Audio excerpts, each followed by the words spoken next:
Halo semuanya, kita dari kelompok 7. Kita mendapatkan tema cyber ethics. Cyber ethics merupakan apa saja nanti akan dibahas di dalam video ini. Sebelum itu, perkenalkan, nama saya Vincent Patrick Pratama Wijaya dengan NIM 68 2018 016. Perkenalkan, nama saya Kisha Sharon Kruwati, NIM 68 2018 195. Perkenalkan, nama saya Putu Natania Ardiani, NIM 68 2018 079. Perkenalkan, nama saya Feren Pusung, NIM 68 2018 082. Perkenalkan, nama saya Astrella Kristenia Clara Mengundap, NIM 68 2018 081.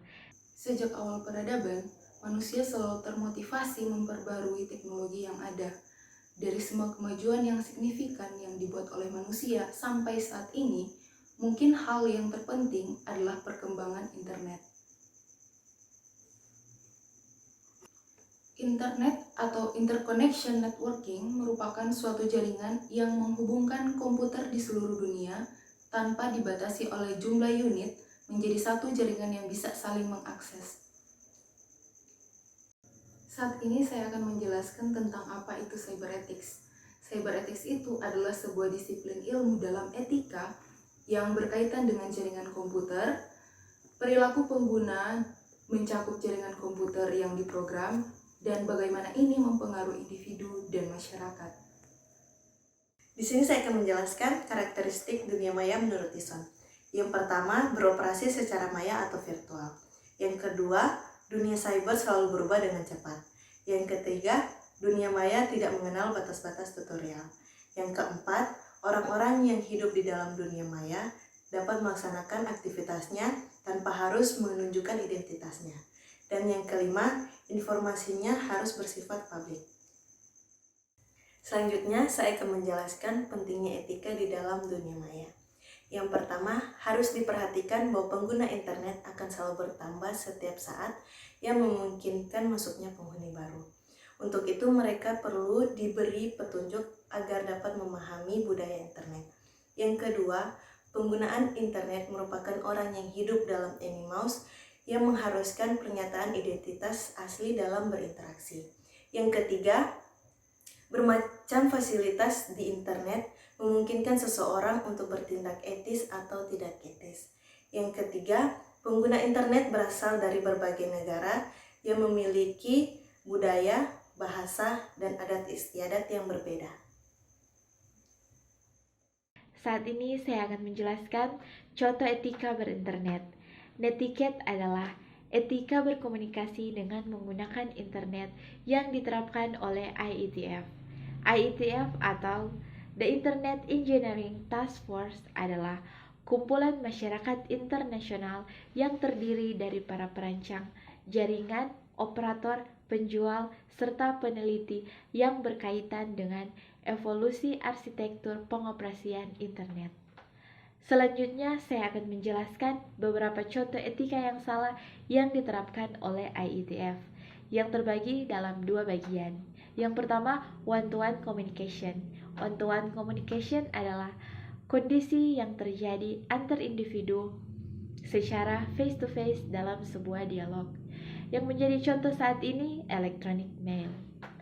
Beberapa hal yang harus diperhatikan dalam penggunaan electronic mail. Yang pertama, jangan terlalu banyak mengutip. Yang kedua, perlakukanlah email secara pribadi. Yang ketiga, tidak membicarakan orang lain. Keempat, jangan menggunakan format HTML. Yang kelima, jujurlah dalam mencantumkan penulis dan sumbernya. Yang kedua, one-to-many communication. One-to-many communication adalah kondisi saat satu orang dapat berkomunikasi langsung dengan banyak orang sekaligus. Yang menjadi contoh saat ini, mailing list atau net news. Ada beberapa hal yang harus diperhatikan dalam penggunaan mailing list atau net news. Yang pertama, pikirkan terlebih dahulu sebelum memposting untuk pertama kalinya. Yang kedua, perhatikan kata-kata yang akan ditulis.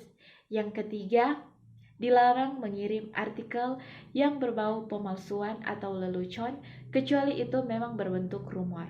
Yang keempat, jika terjadi perdebatan, sebaiknya melalui jalur pribadi atau email to email. Yang pertama, netiquette pada one-to-many communications, yaitu yang pertama baca terlebih dahulu, yang kedua berhati-hatilah dengan kata-kata yang akan ditulis, yang ketiga tidak boleh mengirim artikel yang berbau spoofing atau pemalsuan, dan forgeries atau lelucon. Yang keempat, terjadi selisih paham atau perdebatan, dilanjutkan melalui jalur pribadi atau email to email. Yang kelima, tidak etis dan tidak diperbolehkan mengirim teks yang berbau seksual dan rasialis. Setelah membahas berbagai macam cyber ethics, apa itu cyber ethics, setelah itu apa itu dengan one to many, many to one, sekarang kita akan membahas satu sisi dimana sisi negatif dari cyber ethics. Cyber ethics tentunya memiliki berbagai macam sisi negatif. Jadi kita tidak dapat menutupinya lagi, yaitu ada hacking, ada spyware, bahkan ujaran kebencian pun termasuk dalam cybercrime sekarang. Dan juga penyebaran informasi hoax dan juga yang lain-lain. Kalian tentu sudah tahu apa itu hacking. Hacking adalah peretasan sebuah program agar tidak berjalan sebagaimana mestinya untuk keuntungan pribadi atau kelompok. Dan juga ada spyware atau spioning sebutannya. Jadi itu bisa untuk mengecek bagaimana langkah-langkah kita di dalam berkomputer atau berkomunikasi di media sosial. Dan juga itu dapat seperti penyadapan. Kalau penyadapan itu kan seperti kita dimata-matai oleh orang lain yang kita tidak tahu. Nah, setelah itu ada ujaran kebencian, seperti yang telah kita tahu, ujaran kebencian dan lain-lain.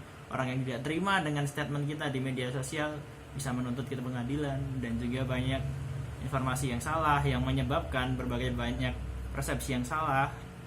Nah, seperti itu teman-teman. Jadi sekian dari presentasi kami. Terima kasih. Jika ada pertanyaan bisa ditinggalkan di kolom komentar ya.